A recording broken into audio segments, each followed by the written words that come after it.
Sejam muito bem-vindos ao primeiro episódio de Para Além do Crachá. Aliás, trazendo aqui já uma novidade, né? Para Além do Crachá é o título do nosso livro que estará sendo lançado em breve. E aqui a gente vai fazer um bate-papo, conversar sobre o mundo corporativo, inclusive a toxicidade que existe no mundo do trabalho. E aí, para a gente iniciar, eu queria saber, você sabe o que é violência simbólica? É sobre isso que a gente vai falar aqui hoje. Violência simbólica. Você sabe o que é? Você já ouviu falar? E aí, para começar, eu estou aqui com Leonardo Firma. Vou pedir então, Léo, que você se apresente, para que todo mundo conheça você. E já comece, né, dizendo para a gente o que é a violência simbólica. Sim, obrigado, Chilinha. Meu nome é Leonardo Firma, eu sou publicitário, sou professor, acho que comecei a dar aula em 2013, né? E trabalho muito com questões de percepção, semiótica, representações sociais e essa questão do desenvolvimento dos discursos e análises de conteúdo, né? Então, um dos estudiosos que a gente dá ênfase nessas questões é o Bourdieu. E o Bourdieu é que vem com a construção desse, lá em 1989, ele vem com a construção da ideia de violência simbólica. Então, a violência simbólica é uma violência que ela não é tangível, né?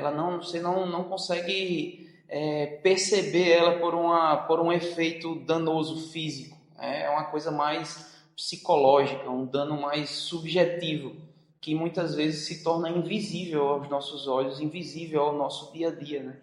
Então, por exemplo, um funcionário ou um colaborador que trabalha em determinada empresa é destituído de sua identidade, passando a ser responsável por alguma prática que muitas vezes subverte a sua subjetividade individual, né? Que distancia ele de quem ele é. Então, acaba tornando ele uma mera ferramenta de uma prática para a empresa. Então, o gerente chega para ele e diz assim: olha, você não invente não, viu? Não crie nada diferente não. Você faça o que é para você fazer, o que é você responsável, o que a sua função foi criada para você fazer, e não vá além disso. Então, esse ir além disso é o que nos faz sermos seres humanos, né? De criar, de você transformar a realidade, de você captar coisas essenciais a você como indivíduo, né? Cada indivíduo tem uma visão de mundo diferente da outra. Então, quando você chega nesse ponto, você é homogeneizado, né? Você se torna uma massa, você se torna naquela construção ali, naquele maquinário, como uma ferramenta, como uma engrenagem a mais, né? Então, você é desumanizado. A violência simbólica é isso, ela destitui o ser humano de sua individualização para que esse ser humano possa captar ou absorver melhor os critérios e a rede de significados da empresa, para poder atuar como uma ferramenta, atuar como uma engrenagem a mais dentro da instituição, dentro do cenário corporativo. Isso é a violência simbólica. Muitas vezes a gente não consegue se defender dela, porque isso é feito naturalmente, assim, é feito com o passar do tempo, é mostrado nas relações sociais dentro da empresa, né? Isso a gente não consegue, por isso que a gente não consegue se defender, muitas vezes, por não ver onde está sendo atacado. Exatamente. E eu, já me apresentando aqui, sou Shirley Protásio, eu sou psicóloga clínica e organizacional. Tenho uma vivência aí de 20 anos, né, nesse mundo corporativo, então pude vivenciar o que é a violência simbólica na prática, né? Muitas vezes fui vítima, muitas vezes até posso ter cometido uma violência simbólica sem perceber, porque é assim que funciona. A gente não percebe que está ou sendo vítima ou até cometendo um certo Sendo tipo, cúmplice. sendo cúmplice disso, né? Cometendo algum tipo de violência, porque a gente também acaba sendo fruto, né? De um sistema que nos ensina que esse é o certo, que nos ensina que isso é o que vai levar a gente a ser alguém. E aí eu queria começar a falar com vocês exatamente sobre isso, o que é ser alguém na vida. Quando a gente fala de mundo corporativo, a gente entende muito por esse caminho, seja alguém na vida, né? Quem nunca escutou isso lá, desde pequenininho, na família, e por aí vai, durante sua educação toda, até você chegar no ambiente profissional. Então, ser alguém na vida é exatamente você ser autêntico. É você ser aquilo que você é. É aquela frase, sou como sou, né? É uma frase muito comum que as pessoas costumam dizer quando não querem que o outro mude a você. Então, a gente costuma dizer, sou quem sou, né? Me deixe, isso é assim que eu sou. É claro que isso não é uma coisa estática, né? Afinal de contas, a gente nasceu para evoluir mesmo. Sim. Nós somos seres processuais, a gente vai evoluindo com o tempo. Porém, essa evolução, ela tem que seguir a sua natureza, aquilo que você é, né? E sem mudar isso aí. O que é violência simbólica, na verdade, na prática? Trazendo para uma linguagem mais simples mesmo. É quando qualquer coisa faz com que você saia desse eixo, saia dessa sua natureza e tente buscar uma nova identidade, aquilo que não é sua, né? Essa identidade não é sua. E você vai e busca uma nova identidade achando que aquilo sim é que é o correto. E sem perceber, você está ferindo a você mesmo. E está entregando para um sistema, para um mundo maior, para um coletivo. Você, né? Está entregando você mesmo para esse sistema. Entregando o seu ser, né? Em detrimento de algum objetivo maior que tem um sistema. Que no final das contas, como a gente está falando aqui de mundo corporativo, o nosso foco é bem nisso aí. Então a gente pensa que o final disso tudo vai ser o quê? Vai ser o lucro. E a gente passa a perder nossa identidade em prol de gerar lucro. Né? E a linha tênue que existe entre você ser e você buscar uma nova identidade é justamente isso. Está ferindo? Está ferindo sem você perceber, né? Esse despertar para que a pessoa comece a entender, poxa, esse não sou eu estou fazendo isso, eu estou me forçando a me adequar a um mundo que estão querendo que eu seja. E lembrando que violência simbólica não está só dentro do mundo corporativo, a gente está dando enfoque nele, mas a violência simbólica ela passa por todas as instituições, desde lá a família, dentro do processo educacional, até chegar aí no mundo corporativo. Uma das coisas que é importante relacionar isso com o que a Shirlinha falou são os conceitos de capital, né? Que o Bourdieu também vai colocar. Então ele vai dizer que existem diversos tipos de capital, não só o econômico.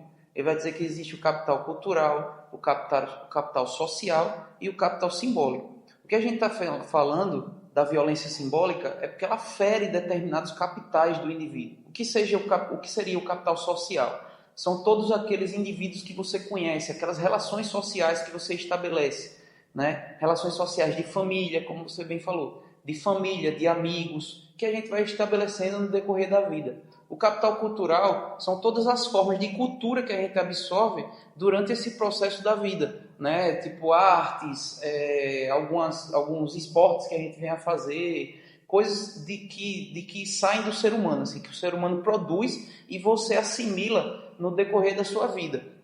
Esse seria o capital cultural, né? Junto do capital social. Então o indivíduo ele vai, através desses capitais, ele vai se moldando essa identidade dele. E através disso, ele desperta nele o que a gente chama de capital simbólico, que seria sua autoridade diante dos olhos do outro. Né? O que você simboliza para a percepção do outro e para a percepção daquela comunidade que você pertence. O que é que acontece na violência simbólica? Esse capital cultural e esse capital social é destituído, negado da sua história para você construir outro capital cultural e outro capital social. Ou seja, você não tem mais assim amigos que você construiu fora da empresa. Você agora tem os amigos da empresa. Como eu faço isso? Como eu destituo você das suas amizades? Forço você a trabalhar mais do que você fica em casa, por exemplo. Então você vai ter... É o que a gente costuma dizer, né? Eu passo mais tempo no trabalho do que em casa. Mais tempo no trabalho do que em casa. Então meus amigos agora eles vão estar dentro do mesmo sistema, né, que está me dominando, que são os amigos do trabalho. As pessoas que eu vou fazer ali no trabalho. Por isso a ideia de você transformar o nome funcionário para família, colaborador. Porque se eu estou na família, eu não preciso ir para outra família. Aqui eu já tenho a minha família. Ou eu não preciso nem construir outra família, porque eu já tenho a minha no trabalho. E aí eu naturalizo os processos de dominação, destituindo o indivíduo do seu próprio capital cultural, do seu capital social, quebrando o seu capital simbólico e dando a ele outra rede de significações, para poder ele ser facilmente controlado e facilmente manipulado dentro daquele contexto. E como é que acontece isso na prática, lá desde a família até a gente chegar a trabalhar em uma instituição? Vamos ver agora como é que essa violência simbólica acontece durante a nossa vida inteira, até que a gente chegue na fase adulta, onde a gente precisa ter a nossa própria sobrevivência, e aí sim é reforçado, muito reforçado durante a vida inteira, e nesse momento eu vou só fazer, vou fazer porque eu já estou treinado para aquilo. Reproduzir. Vai ser difícil que eu desperte que aquilo ali tem alguma coisa errada naquilo ali, né? Então vamos lá. Na família, por exemplo, só para vocês entenderem como acontece esse simbolismo. Vamos supor que em uma família existe o pai, a mãe e 2 filhos. Um desses filhos é aquela pessoa proativa, tem iniciativa, o pai pede uma coisa, já fez antes mesmo de pedir. É da própria natureza dele ir lá e fazer, ter essa aceleração, né? E aí o pai e a mãe olham para ele e dizem, esse sim vai ter futuro, né? Enquanto que o outro irmão é mais contemplativo, ele é mais analítico, ele não é do ir fazer, primeiro ele vai pensar, primeiro ele vai analisar, ele vai contemplar e depois é que ele vai fazer.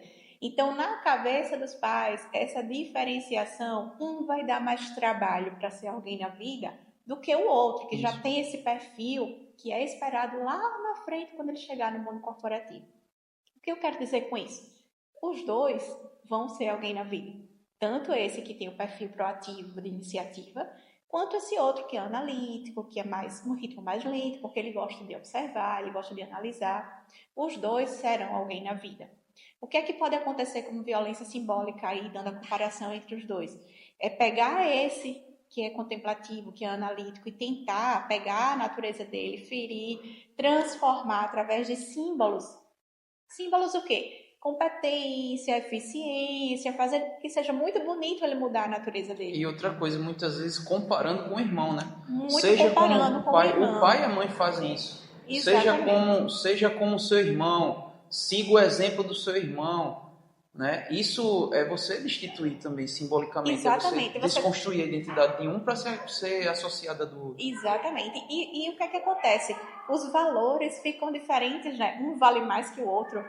Então você já deixa aquela relação desigual, né? Como se um fosse mais eficiente, mais competente e o outro não. O que eu estou querendo dizer é que, como eu já disse anteriormente, os dois vão ser alguém na vida sim, só que cada um com o seu jeito de ser. As habilidades de um são diferentes das habilidades do outro. E se esse outro, né, for ferido e tiver que ser modificado para ser eficiente, competente igual a esse irmão, estaremos perdendo toda essa habilidade, essa eficiência, esse jeito de ser dessa pessoa que podia estar entregando aqui para o mundo, contribuindo socialmente de um outro jeito, e a gente perde isso. Em prol de um final lá na frente, né, essa pessoa precisa ser ferramenta de produtividade. Isso. E a gente entende produtividade como uma pessoa que é assim, acelerada, produtiva, iniciativa, e as outras pessoas acabam que ficam de fora do cesto da produtividade, né? Isso faz desiguala as duas pessoas, dá valor diferente a um e ao outro, e simbolicamente eu digo que isso é o correto, eu uso nomes bonitos, né? Eu falo que isso é eficiência, que isso é ser alguém na vida.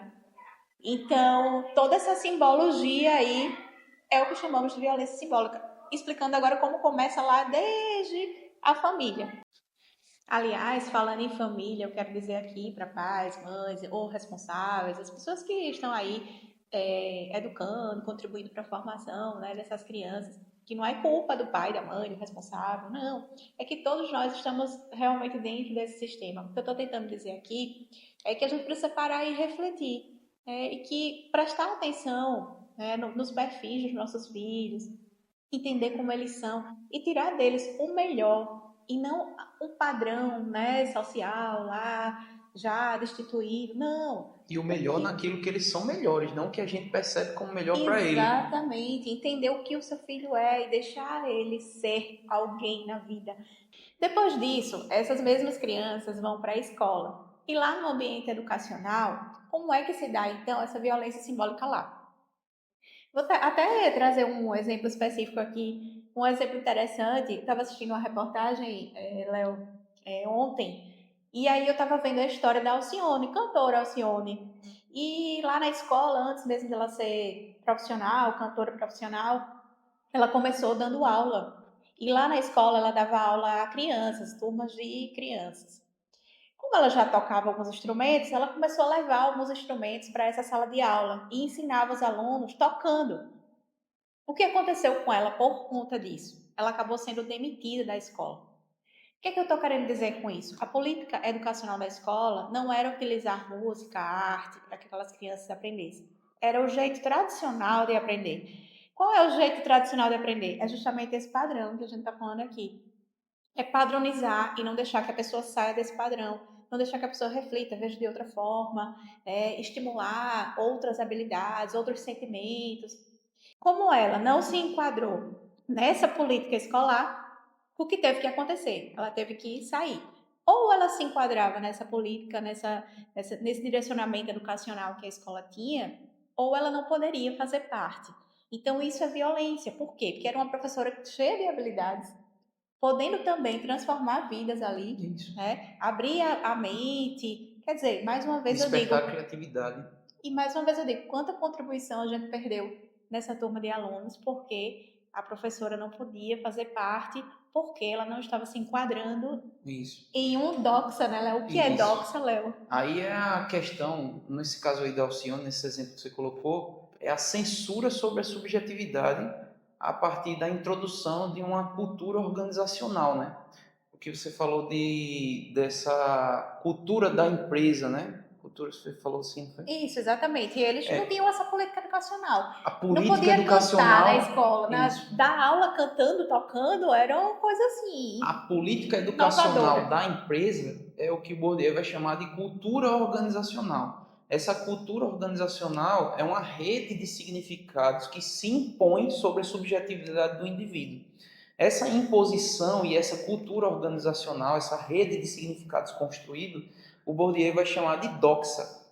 O doxa é um grande conjunto de significações, um conjunto de normas e regras a serem seguidas que muitas vezes pisam a subjetividade dos indivíduos. A subjetividade dos indivíduos, o que seria como se fosse assim, o doxa para o indivíduo é o hábitos. O hábitos são os comportamentos e capital cultural, social, as percepções desse indivíduo que vão formando aquela personalidade dele. Então são os hábitos que ele se coloca, o hábitos, né, que o Bourdieu quer dizer, é como ele experiencia esse mundo e como ele devolve essas experiências para o mundo em suas ações.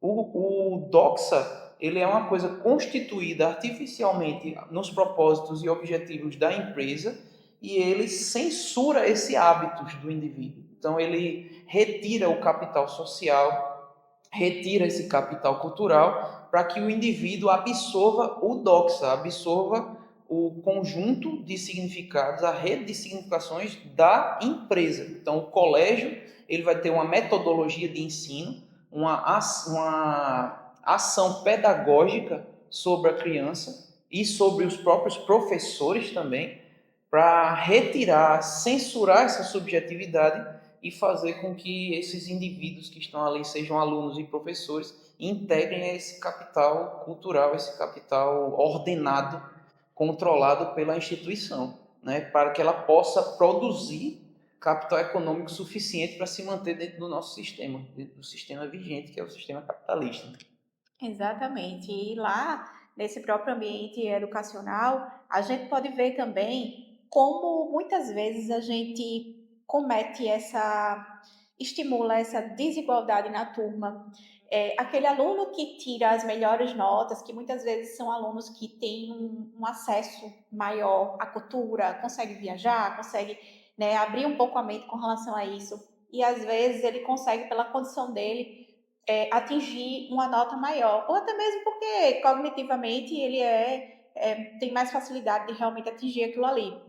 E o outro aluno que, por algum motivo, história de vida, ou qualquer outra habilidade que ele tem que não seja exatamente a intelectual, ele não consegue atingir aquilo ali. E torna a turma, então, um pouco desigual. E a gente tem que ter muito cuidado com essa personificação, né? A gente entender quem é quem ali. Isso. para não perder exatamente o que eu acabei de falar lá no início, no caso da Alcione, né? A gente não ter essa perda de habilidades, de arte, de coisas interessantíssimas que poderiam estar contribuindo, e a gente, por querer igualar, a gente simplesmente perde aquilo ali.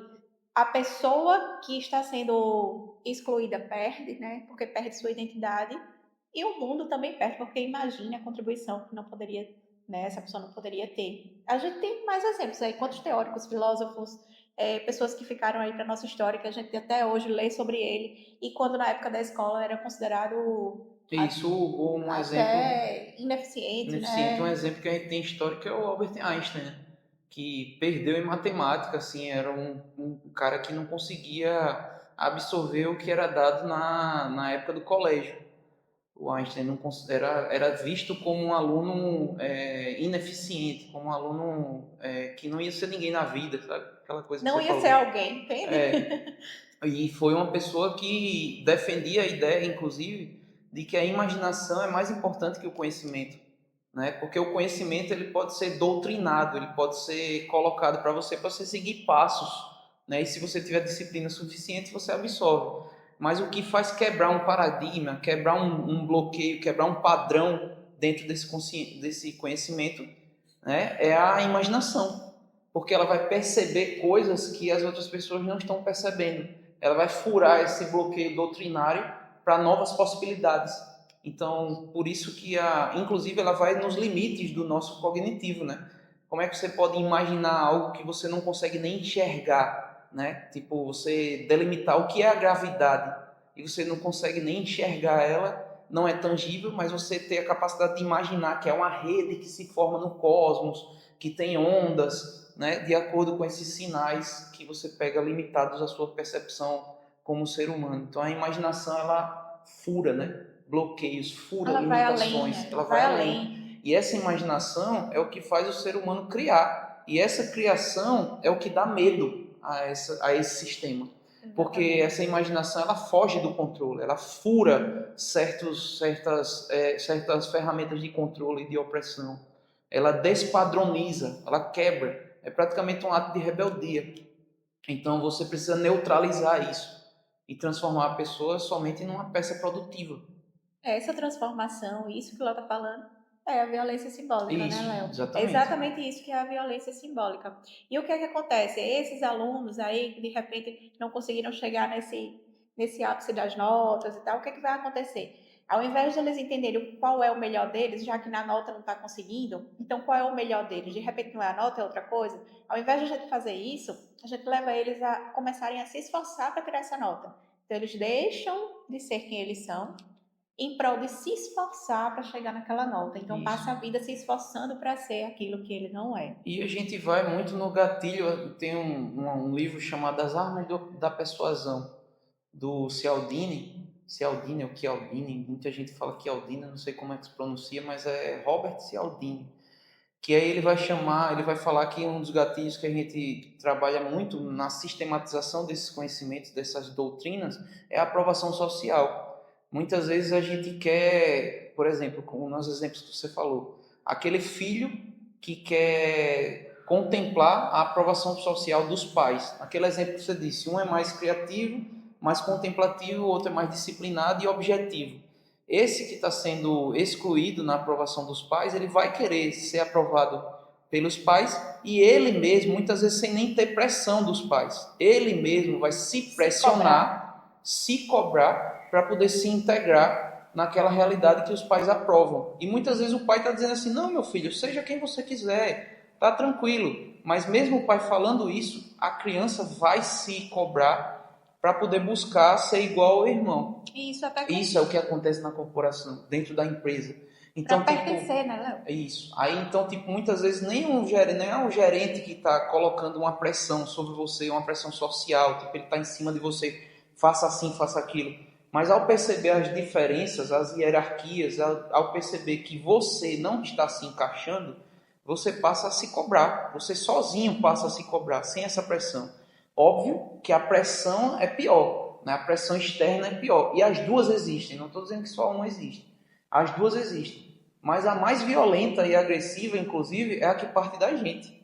Claro que vem de dentro, né? Imagine só que violência, né? É a que parte de você mesmo, que é a diferença lá daquela sociedade disciplinar, que a gente vai ver em outros episódios, que é a sociedade disciplinar muito bem descrita por Foucault, e a sociedade do cansaço, que é muito bem descrita pelo Byung-Chul Han. Eu não sei também pronunciar o nome dele, mas é um livrinho roxinho chamado A Sociedade do Cansaço, né? Então o indivíduo, ele é o vigia de si mesmo, hoje em dia, né? Para vocês perceberem como isso se constrói, né? Isso vai se naturalizando de um jeito que a gente não mais precisa de ninguém para vigiar a gente e punir. Somos nós mesmos que nos vigiamos e nos punimos. E aí você tem pessoas com ansiedade, pessoas com depressão, pessoas que ficam paranoicas, com manias de perseguição, pessoas que não conseguem se concentrar no seu presente, passando a ver mais o futuro do que o que está acontecendo hoje, né? Então, é uma sociedade assim que está se tornando doente. Exatamente. E entrando aí já nesse mundo corporativo, pegando todos esses exemplos que a gente falou dessa formação inteira, da história inteira que a gente vivencia, família, escola e até outras comunidades, mas levando agora já para o final lá do mundo corporativo. A gente já enxerga essa violência simbólica e esse cobrador interno, né, que o Léo está explicando aqui, já desde o processo seletivo na empresa.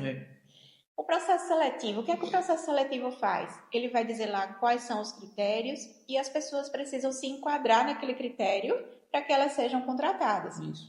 O que é que vai acontecer? Todas as pessoas vão se esforçar ao máximo para se enquadrar ali e ser contratado.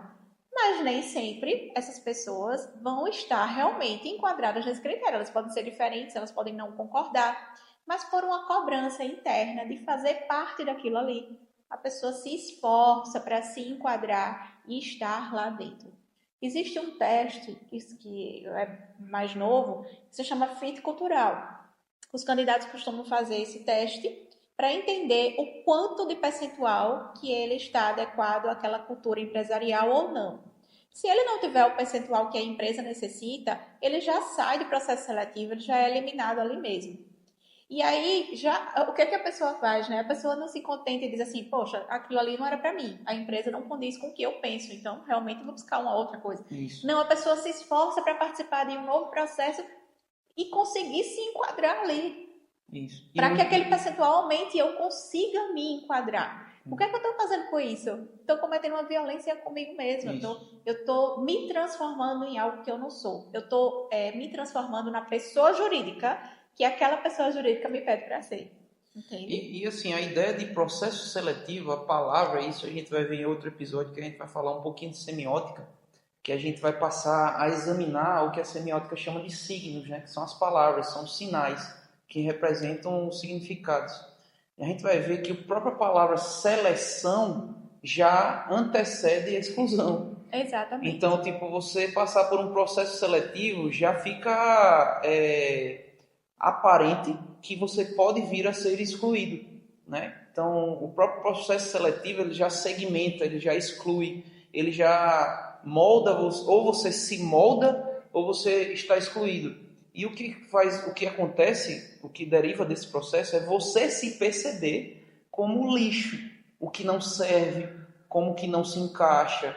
E tipo, a responsabilidade do encaixe não deveria ser sua, deveria ser do responsável, do profissional de encaixar você no lugar certo, no processo produtivo certo, correto. Né? Correto, de acordo, né? Com o que a pessoa é. E não excluir você e tornar aquele ambiente uma coisa homogênea, uma coisa que, tipo, tem que ser assim, sabe? Então, tipo, muitas vezes você pode até criar um setor na sua empresa para encaixar o diferente, encaixar as pessoas diferentes naquele processo, entendeu? Então, tipo, não é uma questão da pessoa se adaptar, é uma questão da empresa como uma dominante das relações de poder se adequar a essas diferenças e trazer essas diferenças para aumentar a lucratividade, que seja aumentar as relações sociais, aumentar a felicidade do indivíduo, mas o objetivo maior é de integrar esse indivíduo num espaço produtivo também. Exatamente. Produtivo que eu digo não só de capital, mas produtivo de felicidade, de produção humana. Da pessoa sentir o trabalho como se realmente... sentir integrado. como realmente uma integração, né? Eu Isso. faço parte verdadeiramente, eu não me esforço para fazer parte. Pelo que eu sou. Isso, pelo que eu sou. Por isso vem a felicidade, por isso vem a qualidade de vida, por isso vem a leveza de trabalhar com leveza. A gente tem também as entrevistas por competência, né? A gente foi evoluindo aí nos nomes das entrevistas, que passou a chamar agora de entrevista por competência. O que é que significa uma entrevista por competência, Léo? É você entrevistar uma pessoa e você focar somente nas competências que ela tem para ela entregar. Então, eu vou perguntar para o outro, vou perguntar para você, me dê exemplo de quando você foi competente nisso aqui. E a pessoa vai ter que lhe dar um exemplo de quando você foi competente naquilo ali. Para comprovar. E eu só quero saber se você foi competente ou não foi. Ou seja, eu não estou levando em consideração a sua cultura, né, a sua história, a sua regionalidade, tudo que faz parte da sua história, né, a sua classe social, seja lá o que for. Sua visão de mundo. A sua visão de mundo, tudo isso.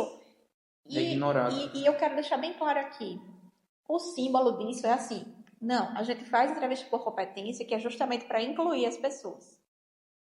Para eu não olhar quem tem religião tal, quem é mulher e quem é homem. A ideia, o discurso é de não... Neutralidade, imparcialidade. É de neutralidade e imparcialidade. Mas quando, na verdade, se a gente for olhar a fundo, não é isso. É uma maneira de excluir. Isso, e de ter um controle maior. De ter um controle maior. Eu excluo, então, aquelas pessoas todas que querem ser competentes. Não importa o que elas são. Então, acabou aquela entrevista onde eu quero saber o que é que você pensa, como é sua família, o que é que você gosta de fazer no seu lazer. Porque eu lembro que quando eu comecei no processo seletivo, que eu era recrutadora, eu perguntava muito isso. Inclusive, a minha primeira pergunta era, antes de falar de trabalho, me fala de você, você é pessoa para eu lhe conhecer, depois a gente fala de trabalho. Essa era a minha primeira pergunta. Isso está acabando, Léo, infelizmente. As pessoas estão focando somente na competência e perdendo quem é aquela pessoa. E se eu perco quem é aquela pessoa, eu perco de fazer novos projetos na minha empresa, de ter uma ideia diferente. Porque aquelas pessoas, quando contam as histórias, a gente cria aqui ideias e diz, poxa, essa pessoa poderia me trazer aqui um resultado maravilhoso em alguma coisa que eu pudesse criar. Isso. E que isso fica perdido. É a assimilação de novos discursos, né? Os novos discursos, a quebra de paradigmas, elas nascem das diversidades, nascem das novas possibilidades. Se você homogeneiza, né, você destitui a chance ou a possibilidade da quebra do processo, de você trazer coisas novas, de você evoluir, né? Então fica aquela coisa engessada. Eu costumo falar, inclusive, nas aulas, que uma das pessoas que engessou o conhecimento foi o Descartes, né? Na ideia de classificar cada parte, cada setor do conhecimento, né? Ele meio que travou ali. Você tem, por exemplo, hoje em dia, um sistema que beneficia só, por exemplo, num concurso público, pessoas daquele setor. Então, se eu quero ser professor de uma faculdade pública, eu preciso ser daquele setor específico. Tipo, eu quero dar aula na arquitetura. Então, eu tenho que ter uma graduação na arquitetura e a última graduação que seja o doutorado, por exemplo, na arquitetura também. Eu não posso ser ter outro tipo de pós-graduação, um doutorado em outra área para poder que ocorra a interdisciplinaridade. É a partir da interdisciplinaridade que você quebra paradigmas, que você quebra padrões, porque você tem outras experiências, outras percepções, né?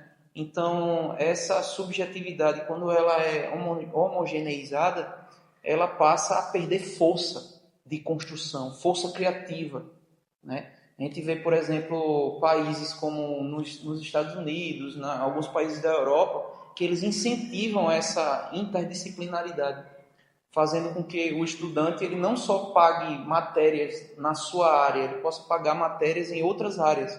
Aí você vê, por exemplo, lá no Canadá também tem esse sistema. Você vê, por exemplo, um aluno que está fazendo medicina, ou um aluno que está fazendo engenharia, fazendo engenharia e pagando matérias em medicina. Por exemplo, sobre, raio-x, exames de não sei o que, de alguma coisa assim, de exame, uma coisa mais pragmática. E aí esse aluno que está fazendo engenharia, ele vai ter um entendimento dos espaços necessários para caber aquelas máquinas que ele sabe como funcionam nos exames. Então aí você vai ver um engenheiro especializado na construção de hospitais. Repare, as novas profissões, elas nascem da interdisciplinaridade, da diversidade, né? Da divergência. Se você homogeneiza, você limita, você atrofia. Exatamente. É o que algumas vezes eu costumo falar que é uma fábrica de personalidades prontas. Né? A pessoa passa por uma oficina para transformar aquela personalidade ali e deixar prontinha para o que tem que ser. Então acaba sendo uma fábrica de personalidades prontas. E um processo de supressão, né? De controle total. A ideia daí, de tudo isso que a gente está falando, é o controle. E a gente está aqui, a gente se juntou para poder criar esse espaço para vocês conseguirem perceber esses processos de dominação. Como essas relações se fazem. O que é que você pode fazer para poder você não perder essa identidade? Contribuir para a empresa com a sua identidade. Passar a fazer, inclusive, as pessoas que estão acima de você nessa hierarquia perceberem que essa possibilidade existe, né? Que eles, se eles integrarem a subjetividade, a diversidade, poderia ser melhor para a empresa, inclusive. Melhor para o ambiente ser mais humanizado, ser mais feliz. E a consequência desse ambiente mais humanizado e mais feliz é óbvio que vai ser a lucratividade, porque você vai produzir mais, você estando com o bem-estar social e psicológico em dia, você vai conseguir produzir mais. Né? Exatamente. E aí depois, quando a pessoa é contratada, né, Léo? Aí vai passar por um processo de integração na empresa. E esse processo de integração é colocar todas as pessoas novas, né, que acabaram de ser contratadas em uma sala. E antigamente, há um tempo atrás, eu lembro que a gente fazia dinâmica de integração. Ou seja, são os rituais, né? Isso, a gente fazia dinâmica de integração. Era legal, por quê? Porque na dinâmica de integração as pessoas podiam se mostrar um pouco, mostrar quem elas são ali. Mas aí, com a evolução, né, ou a involução, não sei como é que eu posso chamar, hoje é muito apresentar o que é a empresa para um novo colaborador. Então, eu já digo ali quais são as políticas, quais são as diretrizes. Você vai muito mais ouvir o que é a empresa e vai ouvir o que é que a empresa espera de você, para que a partir dali você já tenha todas as regras diretrizes, código de conduta, a forma como você tem que se vestir, a forma como... Então, já tem todo um padrão que você vai precisar se enquadrar. E aí, você foi contratado e você agora tem 6 meses de casa, 1 ano de casa. Você vai ser chamado, então, para participar de programas de capacitação. Né? E esses programas de capacitação, eles podem ser tanto para abrir a mente, quanto para também padronizar. Isso. Né? Deixar você, mais uma vez, entendendo que todo mundo, se esforçar, consegue aquilo ali, da mesma maneira. Né? No treinamento motivacional, por exemplo, tem muito essa fala, né? Vamos lá, você consegue, aqueles vídeos motivacionais, né? Mostrando a pessoa pulando do avião e tal, dizendo que basta você ter coragem que você consegue, sem levar em consideração, muitas vezes, que cada um vai ter uma forma de conseguir. Cada um tem sua realidade, né? Sua realidade. Eu não posso, mais uma vez, colocar todo mundo em um cesto só, né? Colocar todo mundo na mesma balança. Não, porque cada um vai ter um jeito de vivenciar, um ritmo, até uma ambição diferente. Cada um tem uma ambição. Isso leva muito para aquela questão de tipo, você consegue, o dia tem 24 horas, né? É muito tempo para você fazer o que você quiser. Quando diz isso, você está ignorando todos os fatores sociais, culturais, de vivência dos indivíduos e colocando eles, como você bem falou, na mesma balança. Né? Então, tipo, não, todo mundo não tem os mesmos 24 horas. Né? Então, por exemplo, eu tenho um carro. Eu, tendo um carro, já estou na vantagem daquele que anda de ônibus. Porque o ônibus atrasa, o ônibus lota, o ônibus para nos pontos de ônibus. Eu com o carro, não. Então eu posso fazer o trajeto, muitas vezes em 1 hora, o cara vai estar fazendo em 2 horas. E tem pessoas que saem de casa, caminham durante 15, 20 minutos para chegar no ponto de ônibus, para pegar esse ônibus, para muitas vezes pegar até 2. Isso. Né, pra chegar. Fora que tem todo aquele preparo, que tipo assim, por exemplo, você tiver um funcionário, um funcionário na sua casa para fazer todo o serviço doméstico e você não ter a pessoa para fazer o serviço doméstico, você ter que fazer. Aí você já dá o atraso. Então, nesses processos padronizados pelas empresas, padronizados pelas corporações, o ser humano não é visto como ser humano. Ele é descontextualizado dessa humanidade e passa a ser colocado, virtualizado, né, que a gente vai falar também sobre os conceitos de virtualização e representação social a partir de outros episódios que a gente vai trabalhar também. Então ele é desvirtualizado da sua identidade, passa a ser desumanizado para ser melhor controlado, melhor manipulado nesse meio. Isso causa com que esse indivíduo seja frustrado.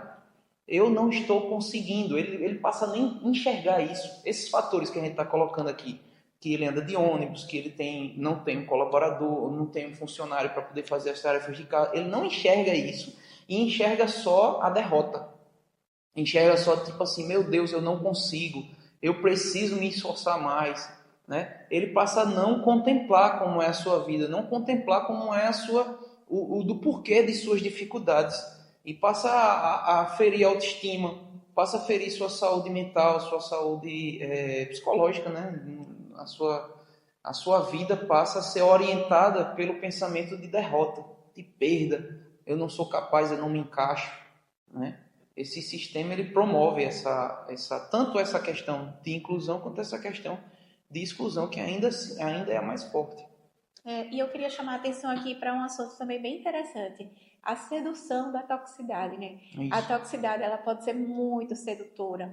A gente primeiro sofre, primeiro a gente tem um baque, mas depois essa própria situação que levou a gente a cair nos recompensa. Eu sofro e depois sou recompensado. O que é que acontece com isso? Essa recompensa gera em mim uma sensação de alívio, de que aquilo ali é confortante e que eu preciso daquilo ali. Então acaba que eu me seduzo por essa toxicidade. Alguém me oprime, eu sofro, mas depois esse mesmo opressor me compensa de alguma forma. Existem algumas empresas que fazem isso sem perceber, porque vão fazendo e vai dando certo. Que estão reproduzindo um processo Porque naturalizado. Estão reproduzindo. E existem empresas que fazem isso conscientemente, que já entendem como funciona o ser humano e já conseguem fazer esse processo acontecer de forma consciente. Então, é o que eu chamo de sedução da toxicidade. E aí, para aquelas empresas que estão fazendo sem perceber, por exemplo, né, vai um alerta para quem está aí no cargo de gestão, porque muitas vezes quem está no cargo de gestão também não está percebendo o que está fazendo. Isso. Como eu falei lá no início, a gente faz às vezes sem perceber, não é porque quer maltratar, não é porque quer maltratar ou porque quer oprimir, mas porque acha que aquilo é certo, porque foi formado daquele jeito, naturalizou, né?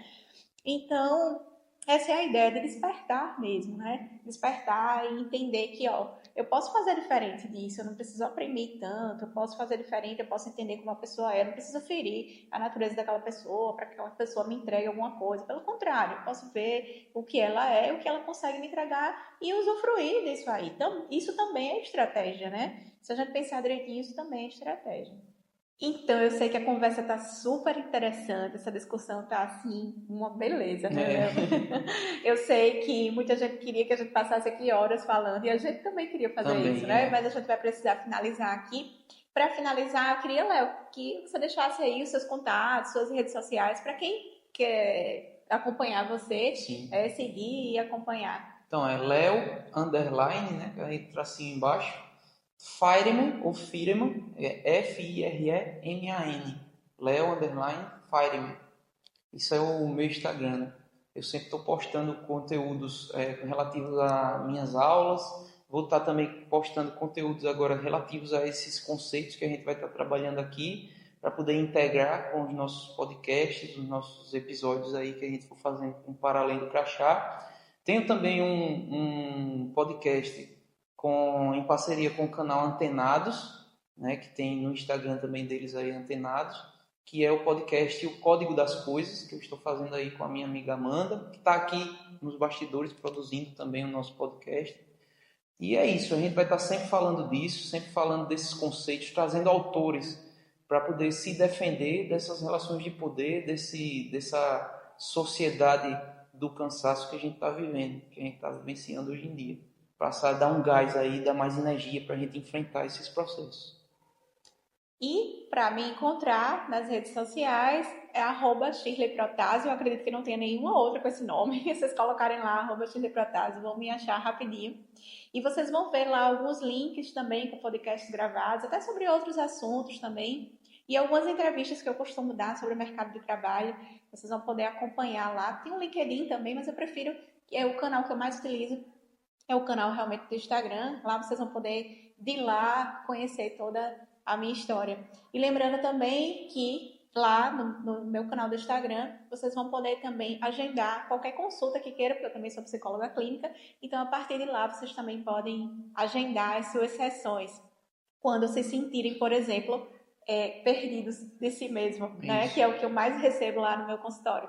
Então aguardo vocês, estou aqui para ajudar esse parceiro, né, no que vocês precisarem. Valeu! Valeu!